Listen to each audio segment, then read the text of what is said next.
पलंग पर दातवा पीसी के डालेला रोजो ढोरी।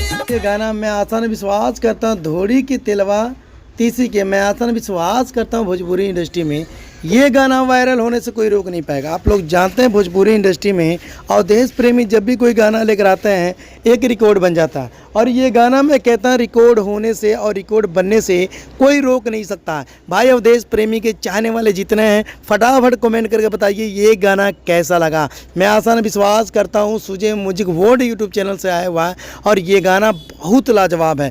व्यूज जाए चाहे ना जाए, लोगों के दिलों पे ये गाना राज करने वाला है। मैं आसान विश्वास करता हूँ एक दिन में, 2 दिन में या एक हफ्ते में ये गाना मिलियन जाना चाहिए। अगर आप लोग धनंजय धड़कन के जैसे अवधेश प्रेमी के फ़ैन हैं तो इस वीडियो को शेयर कर दो, लाइक कर दो। तो भाई अवधेश प्रेमी के फ़ैन कितने हैं और कहाँ से देख रहे हैं?